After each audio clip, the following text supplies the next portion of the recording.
Praise the lord. బాగున్నారా? మీరందరూ బాగుంటారని ప్రభు సన్నిధిలో నిత్యం ప్రార్థన చేస్తున్నాను. మీ కొరకు దేవుడు శ్రేష్టమైనవి సిద్ధపరిచి ఉంచాడు. అవి మీ కళ్ళు చూడలేదు, మీ చెవులు వినలేదు, మీ హృదయానికి గోచరం కాలేదు. కానీ ప్రభు చెప్తున్నాడు, తగిన కాలంలో మీ కుటుంబాన్ని ఆవరించిన చీకటి శక్తులన్నీ తొలగబోతున్నాయి. ఆర్థిక ఇబ్బందుల రూపంలో, అప్పుల రూపంలో, మరి ఫైనాన్షియల్ ప్రాబ్లం ఎంతగానో కొంతమందిని వేధిస్తూ ఉన్నాయి. అటువంటి వారందరికీ విముక్తి కలగబోతున్నట్టుగా దేవుడు ప్రవచిస్తున్నాడు. మీరు ప్రవక్త మాట నమ్మండి, మీరు సిద్ధి పొందుతారు. దేవుడు మిమ్మల్ని ఆశీర్వదించి దీవించి బలపరచనగాక. ఈ ప్రవచన వాక్కు మీ జీవితంలో బలంగా క్రియ చేయాలని నేను ప్రార్థిస్తున్నాను. అలాగే దేవుని బిడ్డలారా, మరి మనకు దేవుడిచ్చిన వాగ్దానం యెహోషువ గ్రంథం 1:9. ఈ సమయంలో మరి కొద్ది దినాలుగా రూతు గ్రంథంలో అనేక విషయాలు నేర్చుకుంటా వస్తున్నాం. ఇక్కడ నయోమి అంటున్న మాట నేను మీకు జ్ఞాపకం చేయాలని చెప్పి ఆశపడుతున్నాను. ఈరోజు తన పేరు నయోమి. నయోమి అంటే రిజాయిస్ అని అర్థం, జాయిసీ అని అర్థం, సంతోషం అని అర్థం. ఇప్పుడు ఆమె అంటుంది రూతు గ్రంథం 1:20-21, నన్ను దయచేసి నయోమి అని పిలవకండి, పేరు మార్చుకున్నాను, నా పేరు మారా అంటుంది. మారా అంటే చేద అనే అర్థం, వేదన అని అర్థం, బాధ అని అర్థం. దేవుని బిడ్డలారా, తన కోరి తెచ్చుకున్నారు ఈ శోధనలన్నీ.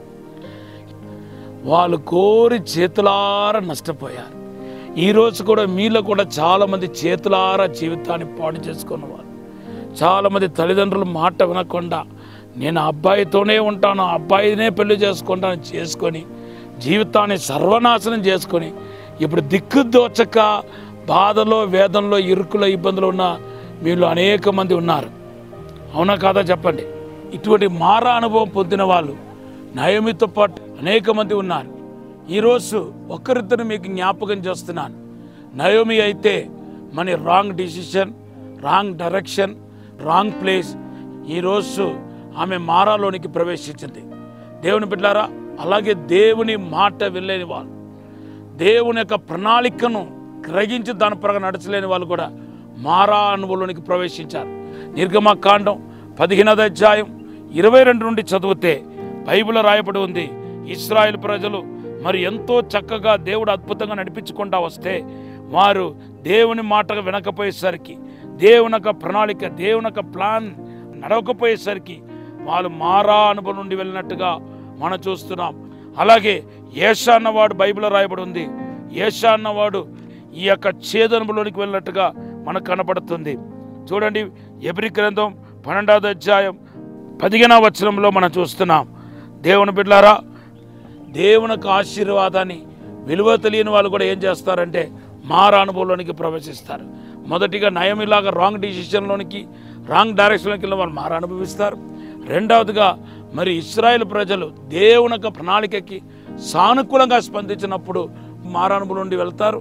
తర్వాత ఏషాలాగా త్రోవ తప్పి దేవుని బిడ్డలారా, దేవుని యొక్క విలువ తెలియకుండా ఉన్న వాళ్ళు కూడా మారా అనుభవంలోనికి వెళ్తారు. ఇవన్నిటినీ మీరు మనసులో పెట్టుకోండి. మీరు చేదు అనుభవిస్తూ ఉంటే, లైఫ్ చేదుగా ఉంటే ఈ కారణాలు ఏదైనా కావచ్చు. ద్వితీయోపదేశకాండం 29 కూడా ఒక కారణం ఉంది.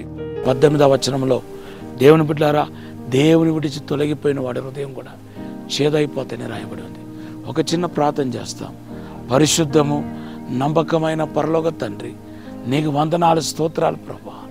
తండ్రి, విశేషమైన కృప దయచేయండి, పరిశుద్ధాత్మతో నింపండి ప్రభా. మా జీవితంలో కనపడుతున్న ఈ చేదైన అనుభవాలన్నీ తండ్రి తొలగించండి ప్రభా, ఆశీర్వదించండి ప్రభా, అద్భుతం జరిగించండి ప్రభా. పరలోక వెలుగుతో మహిమతో నింపి అభిషేకించి నడిపించమని, దీవించమని యేసు నామములో వేడుకుంటున్నాం తండ్రి. Amen. Have a blessed day. God bless you.